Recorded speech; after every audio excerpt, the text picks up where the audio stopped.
Welcome back to Inside the Vandals, and like I said, we hit the road this week. Idaho coach John Verlin's still with us here, and coach, it's not an easy road trip. First off, we're heading down to Ruston, Louisiana to play Louisiana Tech, one of the hardest places in the country to play. Just talk about the atmosphere they have down there. Well, the hardest place in the country to get to, I think, from Moscow, Idaho. We have to get on the bus at 3:30 a.m. on Wednesday morning. We don't get to Ruston, Louisiana until about 7 p.m. on Wednesday night. So it's a long travel day. Once we get to Dallas, it's a 5.5-hour bus ride. And you're right, going to Ruston is always a tough place to play. And this year they got a very, very good basketball team. They're 14-3 overall. They're 5-0 in the Western Athletic Conference. Mike has done a great job. Mike White is the basketball coach there. They've got almost everybody back from last year, and they're going to press us from start to finish. They're going to make that thing go fast. And what we got to make sure we do is keep this score down in the 60s if we're going to have a chance to beat a good Louisiana Tech team. Now, it's kind of weird because this is a team projected to finish right about where you guys were, the 5-6 mark in the WAC. As you mentioned, 14-3, 5-0 in conference, coach. But there were signs this was going to be a good team. Mostly looking back last year, they get to the WAC championship game before losing to New Mexico State. I want you to talk also real quick about the play of Kenyon McNeil and Raheem Appleby. Kenyon McNeil just winning the WAC Player of the Week award, and just how special they are. Well, Kenyon should have won the WAC Player of the Week after making 9 threes in his last game. What an unbelievable performance. Raheem Appleby was a freshman of the year last year in the conference. He's an explosive guard. Now, he's going to get up a lot of shots. He's not shooting it quite as well as he did last year. Scoring averages down, but he's a very, very good basketball player. Kenyon McNeil can beat you both ways. He can beat you going to the basket, and this year he's really shooting it. But what Coach White has done is they play very fast. They play about 11 or 12 guys. They're going to make it a possession game. They're going to try to make it a high-scoring game. They're not going to let us run any of our sets. They're going to try to disrupt us in the half court. They're going to try to disrupt our motion. They're going to try to double Kyle. They're going to do some things. They're not going to let us go in there and play easy. They're going to make us play fast and undisciplined, and that's our challenge at Louisiana Tech on Saturday night. What we've got to make sure we do is execute our set, good shots, and make them earn every basket they get.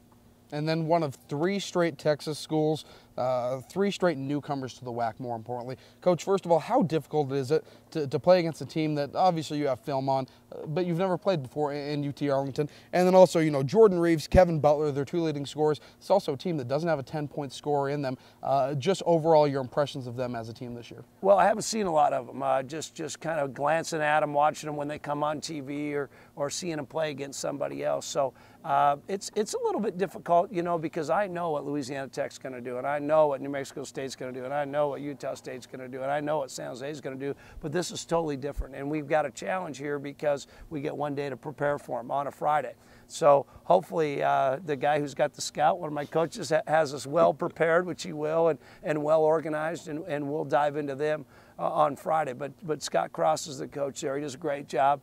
They were an NC2A tournament qualifier last year, and they're the surprise. They've surprised me a little bit in conference this year because I think they're better than their record. They've got 2 really good players, but they've got a very, very well-coached team, and it's going to be a hard-fought game at Arlington after a 5-hour bus ride back from Ruston, Louisiana to Dallas. We'll have a tough game at Arlington on Saturday. So now, Coach, moving away from game specifics, I want to talk more about the team. There's so much that's been said about the newcomers this year on this Idaho team. We mentioned the 2 point guards, Marcus Bell getting some minutes down low. Who are some of the returning players, Coach, that really have made an impact, maybe outside of Kyle and Steven, the players that the guys doing the little things right? Well, there's a number of those guys, and Kyle and Steve have both played very well. And, Kyle being WAC Player of the Week earlier this month, had a great week, had a week of 2 double-doubles, and has had a number of double-doubles here recently, and Steve's played very solid also. Mike McChristian has played very, very, very good all non-conference season, all conference season. He always gets the toughest offensive guy to guard, to defend, and he's done a great job doing that. Mansa Habib has been a very good defensive stopper for us this year, so I've been happy with those 2 guys' play. I've also been happy with Joe Kammerer. Joe Kammerer has been in the program a long time.